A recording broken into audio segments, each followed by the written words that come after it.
책을 좀 보겠습니다. 책을 보시는데 139쪽을 보시면 등기부 나와 있고요. 거기 다시 한번 보시면 일반 등기부에서 등기부의 종류는 두 가지로 나눠진다고 했죠. 건물 등기부, 토지 등기부. 2번을 보시면 등기부 한 필지 토지 한 동의 건물에 대해서 한 개의 등기 기록을 두며, 이게 뭡니까? 1부동산 1등기기록의 원칙 맞죠? 근데 옆에 보니까 한 동의 건물을 구분한 건물에 있어서는 한 동 건물에 속하는 전부에 대하여 한 개의 등기기록을 사용한다. 맞습니까? 전체가 하나의 등기기록이라고 했죠. 따라서 집합건물 등기부에서는 1부동산 1등기기록의 원칙이 적용됩니까? 적용되지 않습니까? 적용되지 않는다고 했죠. 똥구뱅이 2번을 보시면 구분 건물의 등기기록에 있어서는 표제부 및 각구는 갑구와 을구를 얘기하겠죠. 표제부 및 각구는 한 동의 건물을 구분한 각 구분 건물마다 두고, 맞습니까? 표제부, 갑구, 을구가 전유 부분마다 존재한다고 했죠. 이때 규약 또는 공정증서에 의한 공용 부분에는 표제부만 존재하는데, 맞습니까? 네, 그래서 요 1번, 2번을 꼭 기억해 두셔야 돼요. 꼭. 그 다음에 고유번호는 뭐냐면 14자리 숫자로 구성이 되어 있는데요. 나중에 보시겠지만 관할 등기소의 코드 번호, 그 다음에 전산 2기년도, 전산 2기 순서로 구성된 14자리 숫자예요. 뭐 시험과는 관련이 없고, 그 다음에 등기기록에 양식 나와 있는데 넘겨보십니다. 넘겨보시면 구분건물 등기기록에 양식이 출제가 되는데 거기 1등기기록의 구성과 내용을 보시면 이거 별표 하나 쳐두시고요. 한 동의 건물에 속하는 구분건물 전부에 대하여 하나의 등기기록을 사용하고 한 동 전체에 대하여 표제부를 두고 그 옆에 보시면 다시 각 구분건물마다 표제부, 갑구, 을구를 둠으로써 실질적으로는 1부동산 1등기기록의 원칙을 채택하고 있다. 실질이라는 문구가 들어가면 1부동산 1등기기록의 원칙이 적용되는 거죠. 실질이라는 문구가 들어가지 않으면 적용되지 않는 것이고, 맞습니까? 네, 꼭 기억해 두셔야 되고요. 오늘 나눠드린 프린트 있죠? PC입니다.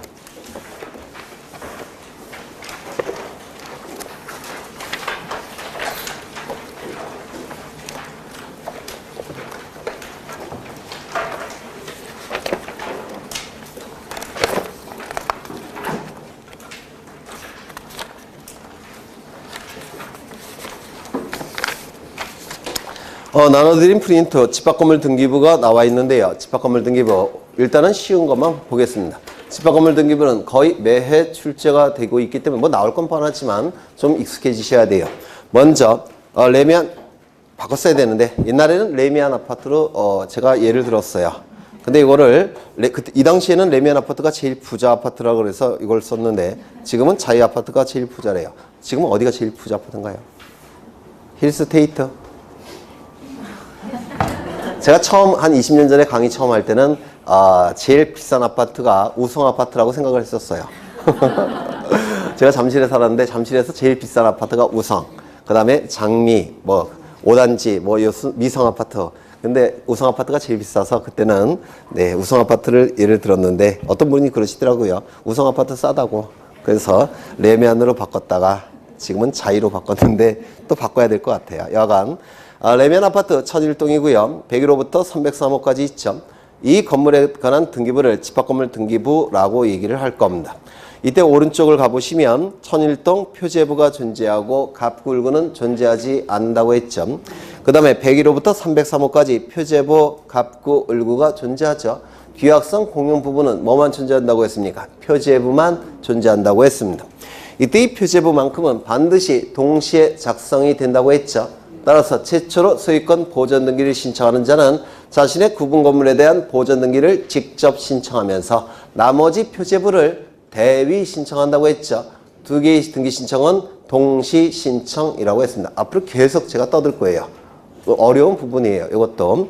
이때 이 집합건물 등기부는 표제부는 상단부, 하단부로 나눠진다고 했습니다. 이게 다른 등기부와의 차이점이에요. 집합건물 등기부는 동시에 작성이 되고 표제부가 동시에 작성이 되고 표제부는 상단부, 하단부로 나눠지는데 상단부는 건물에 관한 내용이, 하단부는 토지에 관한 내용이 들어간다고 했죠.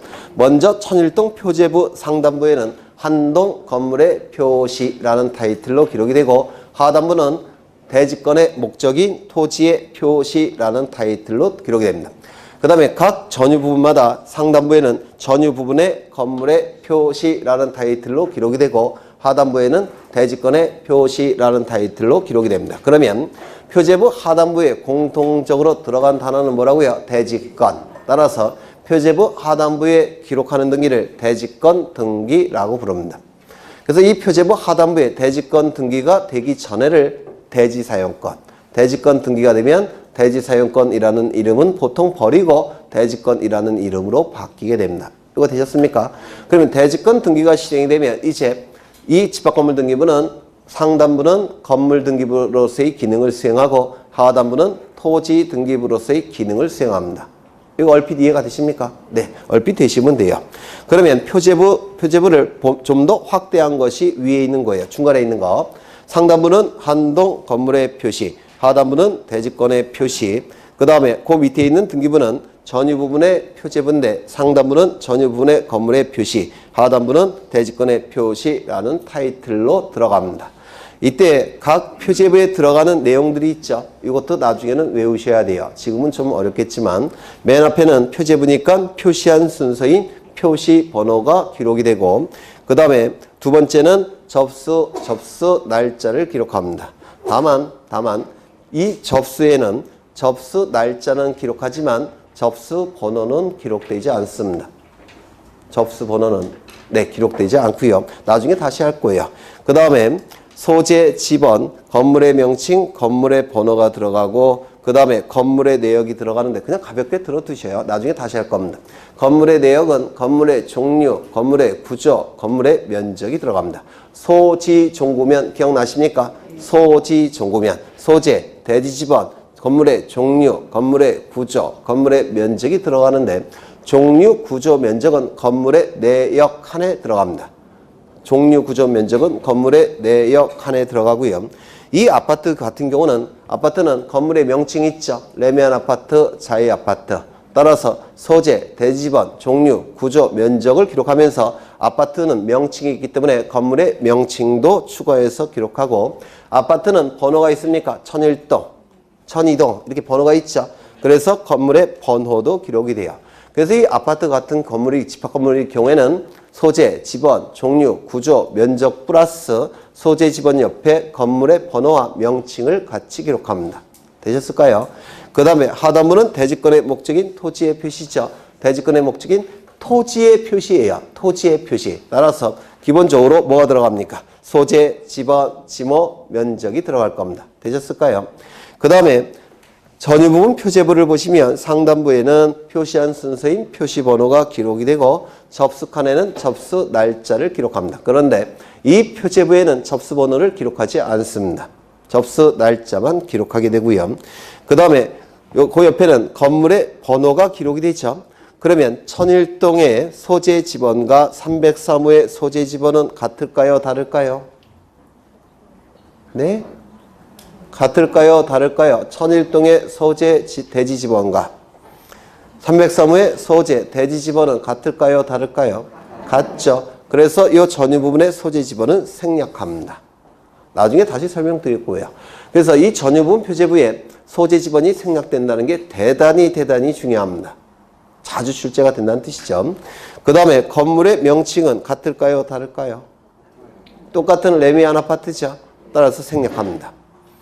그 다음에 건물의 번호는 같을까요? 다를까요? 한동 건물은 번호가 1001동. 그 다음에 전유 부분은 표제부가 303호. 같아요? 달라요? 다르죠? 따라서 건물의 번호는 다르니까 기록을 하게 돼요. 그 다음에 건물의 내역인데 건물의 종류는 같을까요? 다를까요? 1001동, 아파트, 303호, 아파트. 똑같은 아파트인데 달라요. 건물의 종류, 아파트 아닙니까? 같습니다. 따라서 생략합니다. 구조. 1001동은 구조가 철근 콘크리트로 지었겠죠. 303호도 철근 콘크리트로 지었겠죠. 같습니까? 다릅니까? 같죠. 따라서 구조도 보통은 생략합니다. 면적. 천일동 면적과 303호 면적 같을까요? 다를까요? 다릅니다. 생략할까요? 안 할까요? 안 하겠죠. 그래서 이 건물의 내역에는 보통 전유 부분 면적을 기록합니다.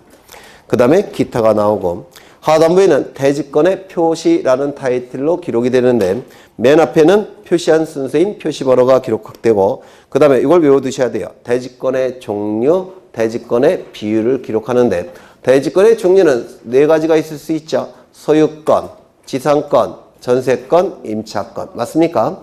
대지권의 종류가 소유권일 때는 소유권 대지권, 전세권일 때는 전세권 대지권, 임차권일 때는 임차권 대지권, 지상권일 때는 지상권 대지권 이렇게 기록합니다. 지상권이 대지권이다 라는 의미에서 지상권 대지권, 소유권 대지권, 임차권 대지권 이렇게 기록이 됩니다. 그 다음에 대지권의 비율을 기록하는데 대지권 비율, 전유 부분 면적 비율로 기록이 된다고 했죠. 303호 소유자는 전유 부분 면적이 똑같다면 9분의 1 이렇게 기록할 겁니다. 맞습니까? 그 다음에 등기원인 기타 뭐 그 정도만 보실게요. 아직은 어려우실 테니까. 그래서 지금 기억하셔야 될 것은 이 등기부의 구성, 한동 전체에 대한 표제부, 그 다음에 각 구분 건물마다 표제부, 갑구, 을구로 구성이 되어 있고 표제부는 상단부, 하단부로 나눠지고 상단부는 건물에 관한 내용이, 하단부에는 토지에 관한 내용이, 구체적으로 천일동 표제부 상단부에는 뭐가 기록된다고요? 한동 건물의 표시, 하단부에는 대지권의 목적인 토지의 표시, 303호 표제부 상단부에는 전유 부분 건물의 표시, 하단부는 대지권의 표시. 요것만 기억해 두셔도 좋을 것 같아요. 일단은 네. 그러면 넘어가겠습니다.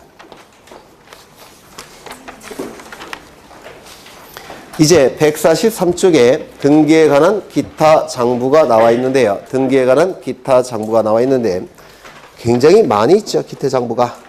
하나만 보겠습니다. 하나만. 출제되는 거 하나만 보겠습니다. 144쪽에 공동담보 목록이라고 있습니까?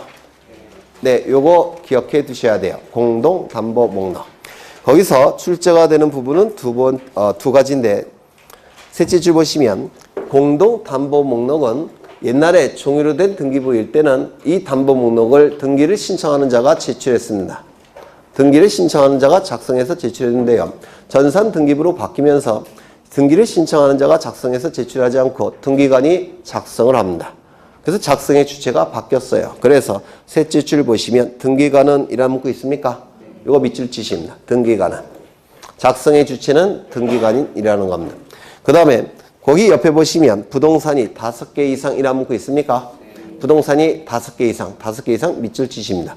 그때만 등기관이 작성합니다. 그렇죠. 부동산이 5개 이상일 때만 등기관이 작성하는 게 공동담보 목록이에요. 그거만 기억하시면 돼요. 넘어가겠습니다. 나머지 것들은 다 나중에 보실 거고 147쪽을 보시면 아래쪽에 신탁, 원부 등의 보존기간 있습니까? 네. 있죠. 거기 신탁, 원부, 공동담보 목록, 도면, 매매 목록 요 네 가지는 강의의 등기부라고 불러요. 강의의 등기부. 강의의 등기부. 네, 다시 설명드릴게요. 네.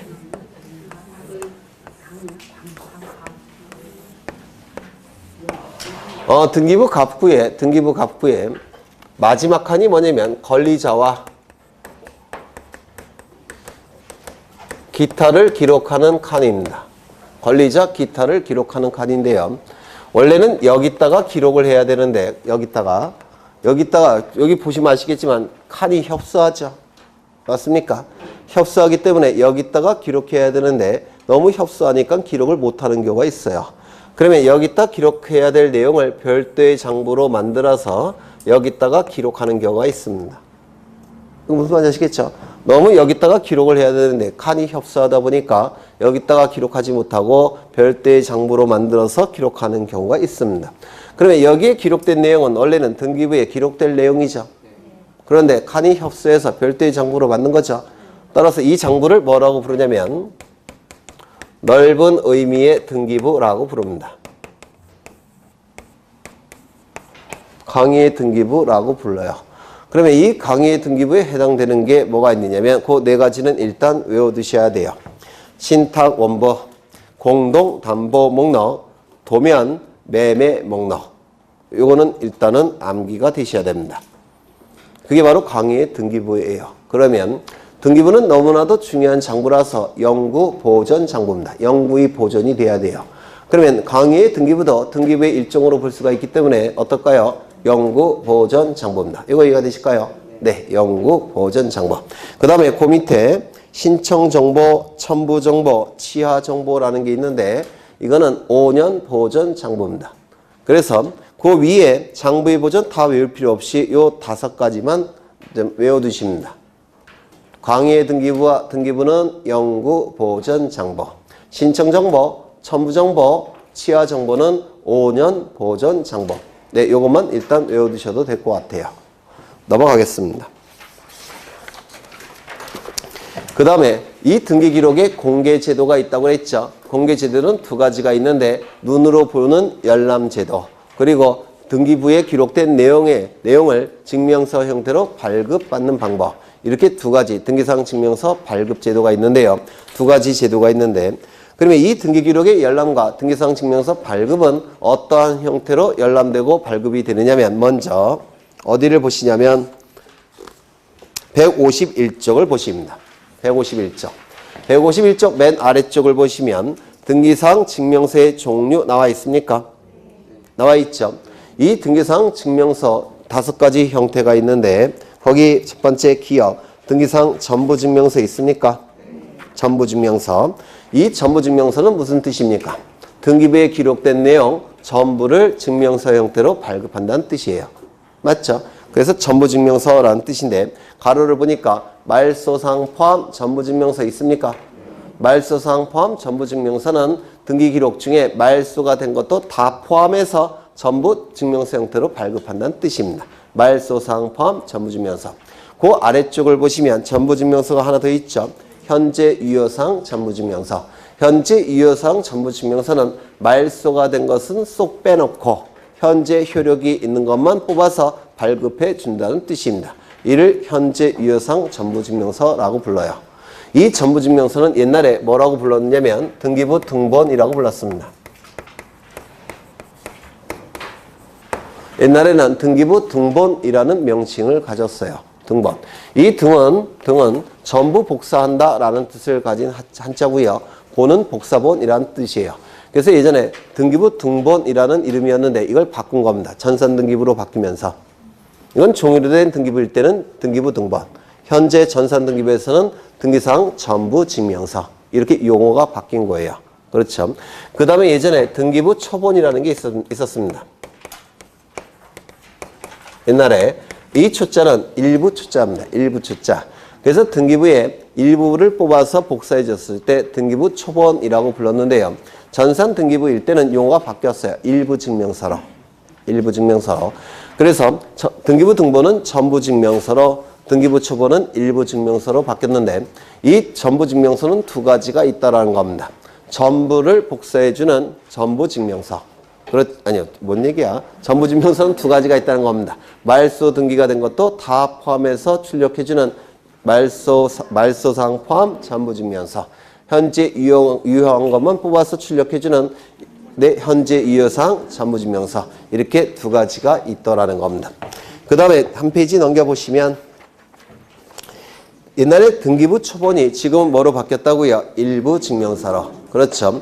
이 일부 증명서는 3가지 형태가 있는데 특정인 지분 일부 증명서, 현재 소유 현황 일부 증명서, 지분 취득 이력 일부 증명서 3가지 형태가 있습니다. 이것 좀 보겠습니다. 여기에 이러한 부동산이 있고 소유자는 갑, 을, 병입니다. 전부 다 3분의 1 지분을 가지고 있습니다. 3분의 1 지분을 갖고 있는 상태인데요. 이때 병은 자신의 지분을 A에게 넘깁니다. A는 B에게 자신의 지분을 넘깁니다. B는 C에게 자신의 지분을 넘깁니다.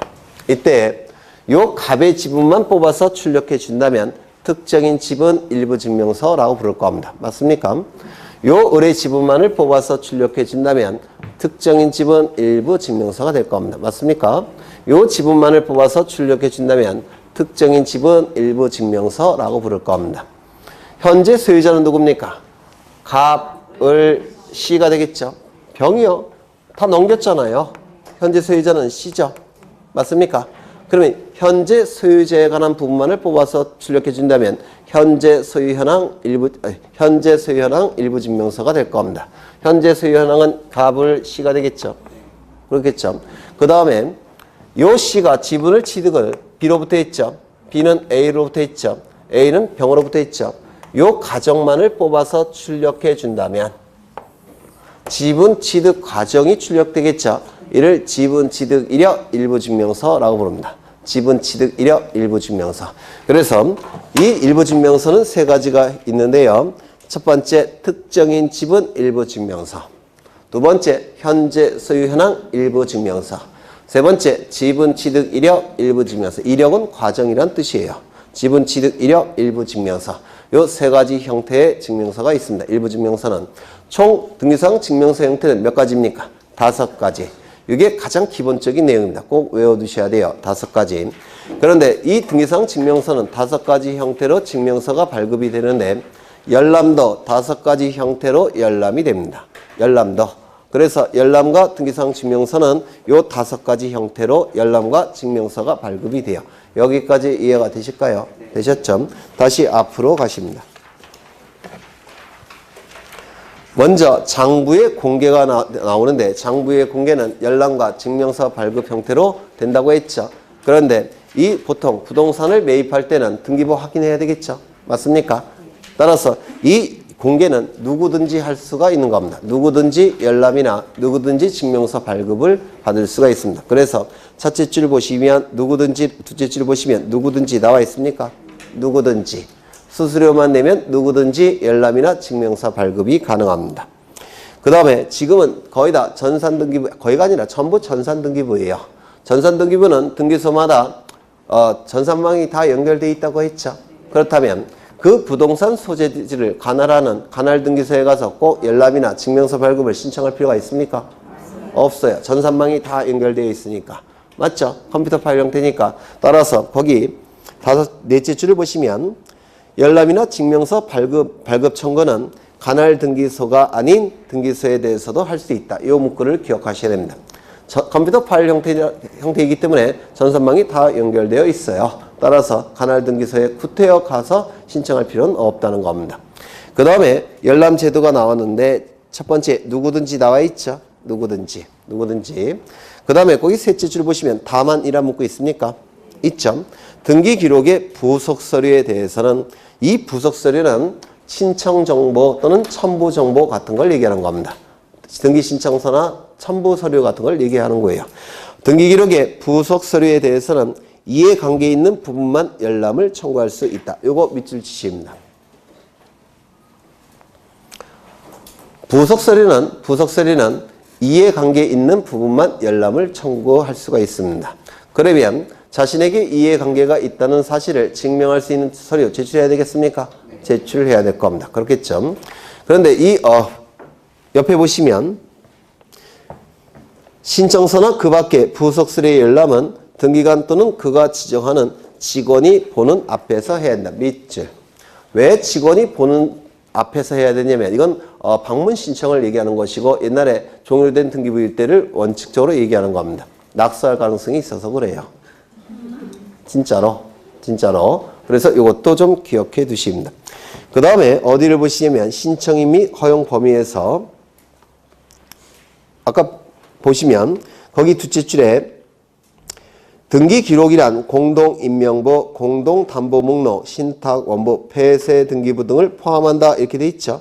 네, 이걸 뭐라고 불렀습니까? 아까 강의 등기부. 따라서 전부 다 영구 보존 장부예요. 아까 폐쇄 등기부는 없었죠. 폐쇄 등기부도 등기부였는데 폐쇄가 된 상태의 등기부를 얘기합니다. 그런데 이 폐쇄 등기부는 언제든지 부활할 가능성이 있기 때문에 이것도 강의의 등기부라고 봅니다. 부활의 가능성이 있기 때문에. 그래서 이것도 강의의 등기부가 되고요. 그 다음에 신청 방법에서 체크만 하겠습니다. 니은 체크하십니다. 디귿 체크하십니다. 그 다음에 열람 방법에서 체크만 하죠. 니은 체크하십니다. 니은. 신탁원부, 공동담보목록, 도면 매매 목록은 그 사항의 열람도 함께 신청하는 뜻의 표시가 있는 경우에만 열람할 수 있다. 만자 동그라미 치십니다. 다 장난치는 문구예요. 만자. 그 다음에 5번을 보십니다. 5번. 아까 보신 거예요. 집합 건물의 소유 및 관리에 관한 법률의 규정에 의해 구분한 건물의 등기기록 열람에 관해서는 한동 건물의 표제부와 해당 전유 부분에 관한 등기기록, 즉 해당 전유 부분에 관한 표제부, 갑구, 을구가 한 개의 등기기록이라고 했습니다. 기억나십니까? 이 집합 건물 등기부는 존재할 때의 등기부와 열람 공개가 될 때의 등기부는 구성이 달라진다고 했죠. 네, 그걸 얘기하는 겁니다. 넘기겠습니다. 그 다음에 151쪽을 보시면 등기사항 증명서 발급이 있는데 밑줄만 치죠. 의에서 누구든지 밑줄 치십니다. 그 다음에 그 밑에 줄 보시면 전산망이 다 연결되어 있다고 그랬죠. 따라서 관할 등기소가 아닌 등기소 밑줄 치십니다. 구태여 관할 등기소에 가서 등기사항 증명서 발급을 신청할 필요는 없다는 겁니다. 아무 등기소에 나가서 신청할 수 있다는 뜻이고요. 그 다음에 거기 3번에 종류를 반드시 암기하셔야 된다고 했죠. 5가지. 전부증명서 형태 2가지. 일부증명서 형태 3가지. 전부증명서 형태는 말소사항 포함 전부증명서, 현재 유효사항 전부증명서. 일부증명서 형태 3가지. 특정인 지분 일부증명서, 현재 소유 현황 일부증명서, 지분 취득 이력 일부증명서. 이건 가장 기본이 되는 거니까 외워두셔야 되고요. 넘기겠습니다. 신청 방법이 있는데 신청 방법 거기 방문 신청에 의한 유인 발급이 있죠. 이거는 등기소에 직접 방문해서 등기관 앞에서 발급을 받는 방법이에요. 그 다음에 두 번째 무인 발급기에 의한 등기사항 증명서 발급이 있는데 관청이나 서울역 같은 데 가보시면 무인 발급기가 있어요. 거기서 증명서를 발급받을 수가 있습니다. 등기사항 증명서를 발급받을 수가 있는데요. 여기서 기억해 두셔야 될 게 5번째 줄입니다. 거기 보시면 말소사항 포함 전부증명서, 현재 유효사항 전부증명서가 모두 발급이 가능하다 이런 문구 있죠. 옛날에 무인 발급기를 통해서 발급받을 수 있는 증명서는 말소사항 포함 전부증명서만 발급이 가능했습니다. 그런데 등기예규를 개정해서 이제 현재 유효사항 전부증명서도 이제는 발급이 가능해요. 그래서 전부증명서 형태 2가지가 발급이 가능합니다. 일부증명서는 발급이 안 됩니다. 전부증명서 형태 2가지가 발급이 된다는 거 기억해 두셔야 될 테고요. 그 다음에 밑에 발급 방법을 보시는데 이것도 체크만 하겠습니다. 니은 거기 둘째 줄에 만이라는 단어 있습니까? 있죠. 만 동그라미 치십니다. 그 다음에 디귿은 아까 보신 거예요. 한동 건물 표제부와 해당 구분 건물에 관한 표제부, 갑구, 을구가 하나의 등기부로 발급이 된다고 했죠. 기억나십니까? 네, 설명드린 것이고요. 그 다음에 리을 체크하십니다. 리을. 그 정도만 보시면 될 거예요. 이걸 네, 일단 체크만 해놓으시고 넘어가겠습니다. 이제 어디를 보시냐면 155쪽을 보십니다. 등기사항. 155쪽 등기사항을 보실 건데요. 등기사항이라면 등기부에 기록하는 사항들이라는 뜻이에요. 등기부에 기록되는 사항들. 이를 등기사항이라고 하는데 이 등기사항은 2가지가 있죠. 실제법상의 등기사항, 절차법상의 등기사항이 있습니다. 좀 개념이 좀 어려운데요. 실제법상의 등기사항, 절차법상의 등기사항이 있는데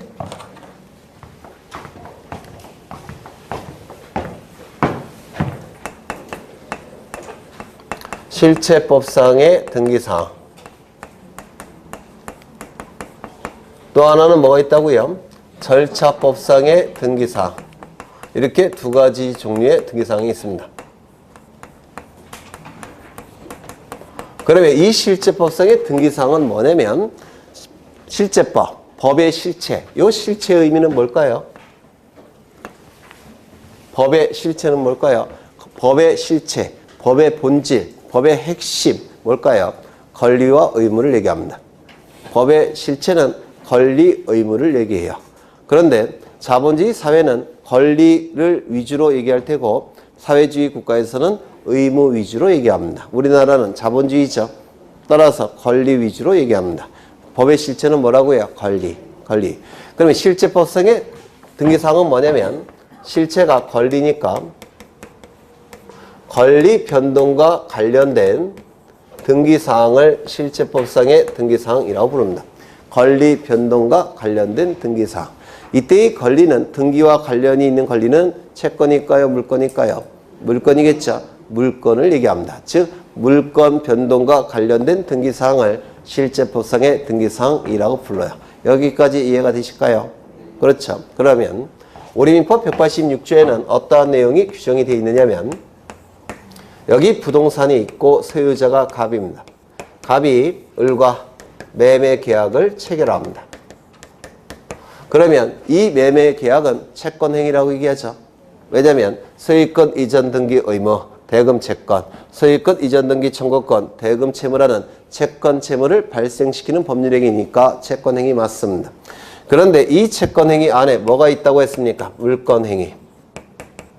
물권행위는 물권 변동을 일으키는 법률행위예요. 그리고 소유권 이전 등기까지 이루어지게 되면 갑이 가진 소유권은 을의 소유권으로 변동이 될 겁니다. 이 내용이 우리민법 186조에 규정되어 있죠. 186조 법률행위 플러스 등기 물권 변동 이렇게 규정이 되어 있는데 이때의 법률행위는 물권행위를 얘기합니까? 채권행위를 얘기합니까? 물권행위를 얘기해요. 그래서 186조의 의미는 이겁니다. 이게 186조에 규정이 되어 있는 거예요. 법률행위 플러스 등기 물권 변동 맞습니까? 그렇다면 이 등기는 물권 변동과 관련 있는 등기이죠. 맞습니까? 따라서 이 등기를 뭐라고 부르냐면 실체법상의 등기사항이라고 부릅니다.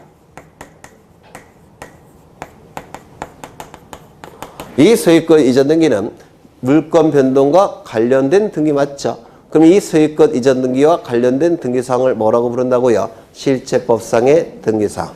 물권 변동과 관련된 등기사항들 이를 실체법상의 등기사항이라고 부르고 186조의 그 등기가 바로 실체법상의 등기사항이에요.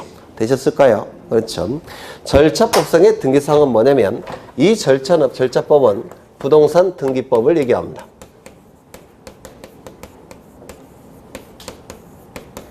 그러면 절차법상의 등기사항이라면 절차법상의 등기사항이 뭐냐면 부동산 등기법과 관련된 등기사항들 즉 부동산 등기법에 적용을 받는 등기사항들 이게 절차법상의 등기사항이에요. 그렇다면 우리 부동산 등기 중에서 부동산 등기법에 적용을 받지 않는 등기가 있습니까? 없습니까? 부동산 등기는 부동산 등기법에 적용을 받죠. 부동산 등기 중에서 등기법 적용을 받지 않는 건 없어요. 그러면 부동산 등기법에 적용을 받는 사항이 바로 절차법상의 등기사항인데 모든 등기와 관련된 건 전부 다 절차법상의 등기사항이 됩니다. 이거 이해가 되실까요? 모든 부동산 등기는 등기법에 적용을 받으니까. 그렇다면 이 등기는 부동산 등기법에 적용을 받습니까? 받지 않습니까?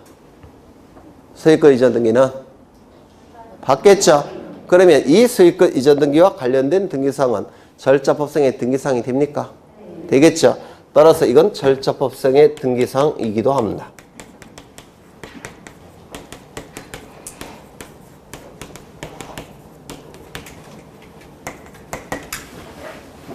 그래서 186조의 등기는 실체법상의 등기사항이면서 동시에 절차법상의 등기사항이 돼요. 이거 이해가 되실까요? 그러면 186조와 쌍두마차를 이루는 게 몇 조입니까? 187조. 그렇죠. 187조가 186조와 쌍두죠. 그렇죠. 187조는 어떠한 내용이 규정이 되어 있냐면 부동산에 관해서 갑의 물건이 을의 물건으로 법률 규정에 의해서 변동이 된다라고 규정이 되어 있습니다. 맞습니까? 법률 규정에 의한 물건 변동이 됩니다. 그러면 이때 을이 물건을 취득하는 데 있어서 등기가 필요합니까? 필요 없습니까? 필요가 없어요. 그렇죠. 다만 이 취득한 물건을 물권 변동을 통해서 취득한 물건을 다른 자에게 처분하기 위해서는 등기를 갖춘 다음에 처분을 해야 될 겁니다. 맞습니까? 등기를 갖춘 다음에 처분하라고 187조에 규정되어 있죠. 그러면 이 등기는 을이 물건을 취득하는 데 있어서 이 등기가 역할을 했습니까? 못했습니까? 못했죠. 그러면 이 등기는 물건 변동과 관련이 있는 등기일까요? 아닐까요? 아니에요. 처분과 관련이 있는 등기지 요 갑액의 물건이 발생하는 데 필요한 등기가 아닙니다. 맞습니까? 따라서 이 등기는 실제법상의 등기사항이 될까요? 안 될까요? 네? 안 돼요. 물건 변동과 관련된 등기사항이 아니니까 실제법상의 등기사항이 될 수는 없습니다. 이거 이해가 되실까요? 갑의 물건에서 을의 물건으로 변동이 될 때 필요한 등기가 아니니까 물건 변동과 관련된 등기가 아니에요. 따라서 실제법상의 등기사항은 될 수가 없습니다. 그런데 등기법의 적용을 받습니까? 받지 않습니까? 등기법의 적용은 받죠. 따라서 절차법상의 등기사항이 됩니까? 안 됩니까? 돼요. 187조는 절차법상의 등기사항입니다.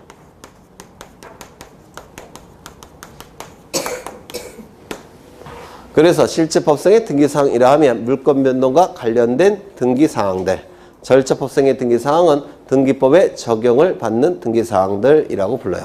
그러면 부동산 등기 중에서 등기법의 적용을 받지 않는 등기는 없죠. 따라서 모든 등기사항은 절차법상의 등기사항이 됩니다. 모든 등기사항은 절차법상의 등기사항이에요. 절차법상의 등기사항이 됩니다. 이 중에서 물건 변동과 관련된 등기사항만을 뭐라 부릅니까? 실제법상의 등기사항. 이 중에서도 물건 변동과 관련된 등기사항을 실제법상의 등기사항이라고 부릅니다. 그러면 절차법상의 등기사항은 이만큼이고 그 중에서 실제법상의 등기사항은 극히 일부겠죠. 맞습니까? 그렇다면 실제법상의 등기사항은 절차법상의 등기사항이 될 수 있습니까? 없어요. 잘 생각해 보세요. 네, 유치원 나오는지 안 나오는지가 확인되죠. 잘 따져보셔요. 실제법상의 등기사항이 되면 절차법상의 등기사항에 들어갑니까? 네. 들어가요. 왜? 물건 변동과 관련된 등기사항도 등기법의 적용을 받으니까. 여기에 있는 등기사항은 실제법상의 등기사항이면서 동시에 이 안에 들어가고 있죠. 따라서 절차법상의 등기사항이 돼요. 그러면 절차법상의 등기사항은 실제법상의 등기사항이 됩니까? 안 되죠. 그게 바로 187조에 든 게 아닙니까? 그렇죠.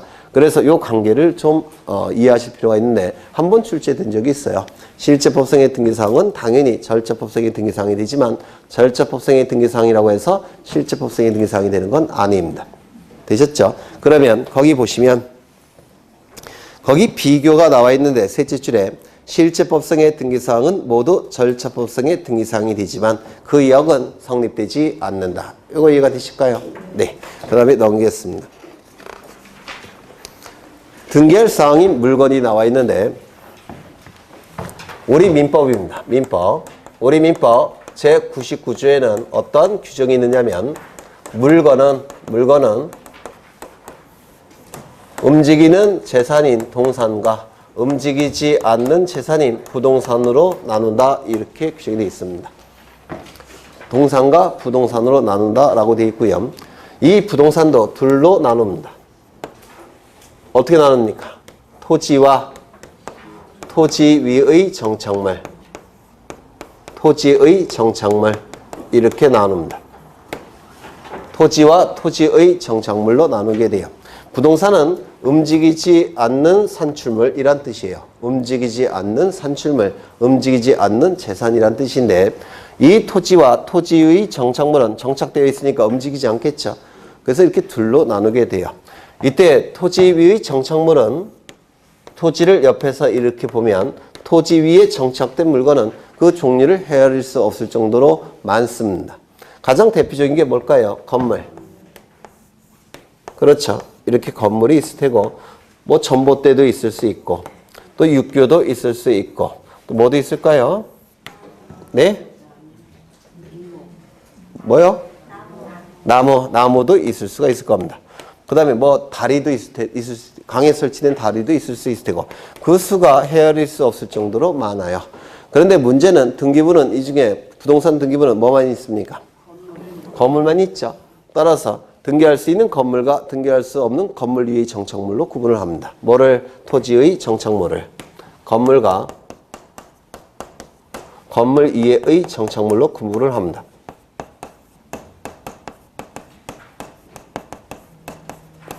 이 동사는 등기부가 있습니까? 없습니까? 없죠. 공시 방법이 뭐예요? 점이요. 점이죠. 등기가 허용되지 않습니다. 토지는 등기부 있습니까? 토지 등기부 있죠. 등기가 가능합니다. 건물은 등기부 있습니까? 있죠. 등기가 가능합니다. 건물 이외의 정착물은 등기부가 없어요. 부동산 등기부는 두 개의 종류만 있다고 했죠. 건물 등기부, 토지 등기부. 그렇죠. 그래서 이거는 등기가 허용되지 않을 겁니다. 그러면 등기할 수 있는 건물과 등기할 수 없는 건물 위의 정착물을 구분을 해야 되겠다는 겁니다. 구분하는 기준은 세 가지가 있는데 첫 번째, 정착성. 두 번째, 외기 분단성. 세 번째, 용도성. 요 세 가지를 가지고 등기할 수 있는 건물과 등기할 수 없는 건물 위의 정착물로 나눠집니다. 세 가지를 가지고 이때 이 정착성은 이것과 구별하는 기준이 되겠죠. 동산과. 그렇죠. 등기가 되기 위해서는 동산은 아니어야 되겠죠. 정착성. 일정 기간 동안에 토지 위에 고착되어 있어야 된다는 뜻이에요. 일정 기간 동안에. 그러면 이 정착성이 없는 것은 등기할 수 있을까요? 없을까요? 없습니다. 뭐가 있냐면 모델하우스. 모델하우스는 정착성이 있다고 볼까요? 없다고 볼까요? 없습니다. 왜? 언제든지 해체해서 다른 곳에 옮겨서 설치할 수가 있기 때문에 그렇습니다. 그래서 모델하우스는 정착성이 없어서 등기할 수 없다 이렇게 얘기를 합니다. 그 다음에 외기분단성. 이 외기분단성은 이 외자는 이 외자를 씁니다. 바깥 외자예요. 그리고 이 기자는 공기할 때 그 기자입니다. 공기라는 뜻이에요. 그래서 외기분단성이라는 말은 바깥의 공기와 분단된 성질이 있어야 된다는 뜻이에요. 뭐가? 안의 공기가. 맞습니까? 건물의 안의 공기와 건물의 바깥의 공기는 분단되어 있어야 된다는 겁니다. 무슨 얘기냐면 사방에 벽이 설치돼야 되고 그리고 지붕이 올라가야지만 안의 공기와 바깥의 공기가 분단되죠. 맞습니까? 따라서 이건 결국은 건물이 외관상 완성될 걸 요구합니다. 그래야지만 등기할 수 있는 건물이 된다는 뜻이에요. 우리 민법상의 건물은 어느 시점에 성립합니까? 주벽과 지붕을 갖추면 민법상 건물이 되죠. 맞습니까? 사방에 벽이 있을 필요가 없어요. 주벽과 지붕만 있으면 민법상 건물이 돼요. 하지만 우리 등기법상의 건물은 주벽과 지붕만 갖고서는 안 돼요. 왜냐하면 등기부가 만들어지기 위해서는 건물이 완성이 돼야 되기 때문에 그렇습니다. 그래서 민법상의 건물과 등기법상의 건물은 개념이 다릅니다. 이거 이해가 되실까요? 민법상의 건물은 왜 필요하냐면 갑이 건물을 짓고 있어요. 아직 지붕은 올리지 않았습니다. 건물을 짓고 있어요. 이때 갑이 을과 매매 계약을 체결합니다. 매매 계약을 체결해서 요 을이 지붕을 올렸습니다. 그러면 이때 이 건물의 소유자는 누굽니까? 이거 하나 빼죠. 벽은 아직 하나는 설치 안 했습니다. 갑이. 벽을 하나 설치하지 않은 상태에서 이 갑과 을과 매매 계약을 체결했고 이 을이 지붕도 올리고 이것도 설치했습니다. 을이. 그러면 이 건물의 소유권은 누구에게 기속이 될까요? 을에게 기속이 되는 겁니다. 즉 지붕과 주벽을 설치한 사람, 그 사람이 건물의 소유권자예요. 이게 그래서 민법상의 건물은 소유권이 누구에게 기속이 되느냐 이걸 결정하기 위해서 민법상의 건물의 개념이 필요합니다. 그런데 우리 등기법상의 건물은 소유권 기속이 문제가 아니라 등기부에 등기되기 위해서 건물이 필요한 겁니다. 맞습니까? 그러기 위해서 완성이 돼야 돼요. 민법상의 건물과 등기법상의 건물은 개념이 다르다는 겁니다. 그래서 주벽과 지붕만 설치돼서는 등기법상 건물이 될 수가 있다 없다? 없다. 질문하지 마셔요. 네. 민법상의 개념과 다르니까. 그 다음에 세 번째 용도성. 용도성은 뭐냐면 이런 뜻입니다. 갑은 숙박업을 운영하고자 합니다. 숙박업을 운영하기 위해서는 숙박업 건물이 필요할 겁니다. 맞습니까? 따라서 건물을 짓고 있어요. 이렇게 건물을 지었습니다. 그러면 숙박업 용도로 사용되기 위해서는 숙박업 용도의 건물로 사용되기 위해서는 사방에 벽이 설치되고 지붕만 올라가면 숙박업 용도로 사용될 수 있습니까? 없어요. 지금이 뭐 조선시대도 아니고 여기 모닥불 피워놓고 알아서 자고 가라 이렇게 얘기할 수는 없죠. 어떻게 해야 됩니까? 객실이 설치돼야 됩니다. 맞습니까? 객실까지 설치가 돼야지만 숙박업 용도로 사용될 수 있겠죠. 이걸 용도성이라고 불러요. 용도성. 즉, 그 건물의 용도를 달성할 수 있을 정도로 완성돼야 된다는 뜻이에요. 쉽게 얘기해서 내부적으로 완성될 걸 요구합니다. 용도성은 내부적으로 완성될 걸 요구하는 겁니다. 그래서 건물이 완성이 돼야지만 등기부에 올라갈 수가 있다는 겁니다.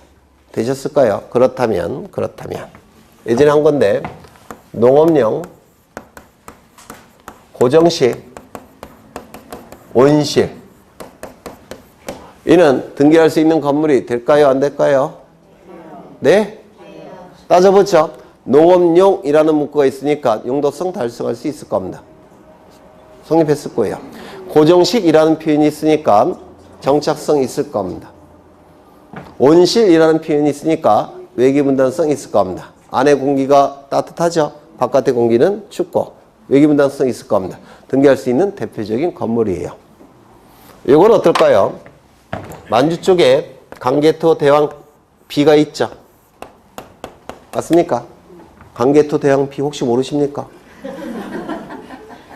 여기 첫째 줄에 뭐라고 써있는지 아셔요? 이곳은 천하의 중심지이다. 이렇게 썼대요.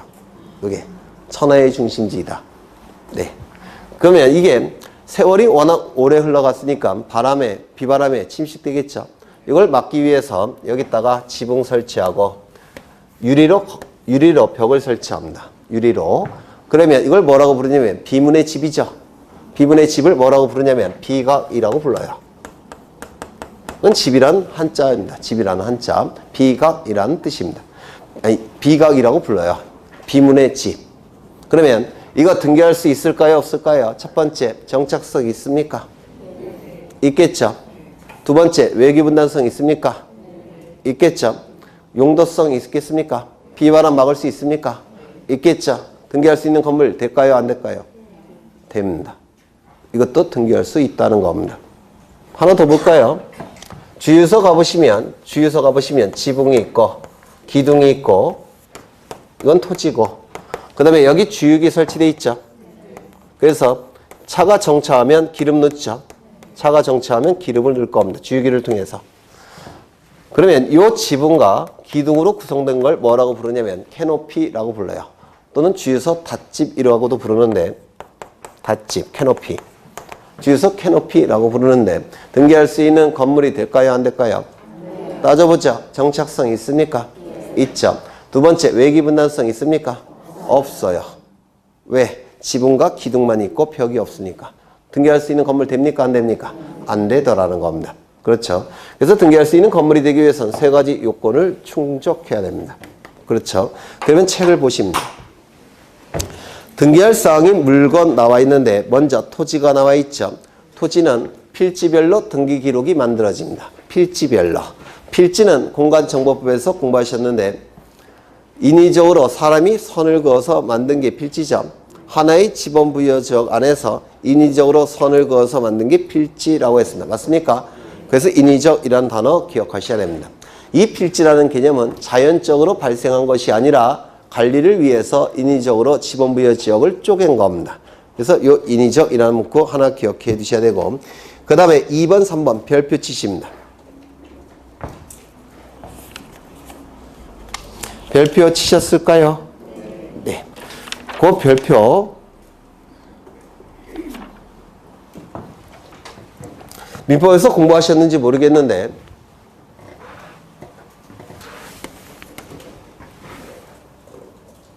샷다 하죠. 네, 12시가 넘어버렸네. 샷다 하겠습니다. 네.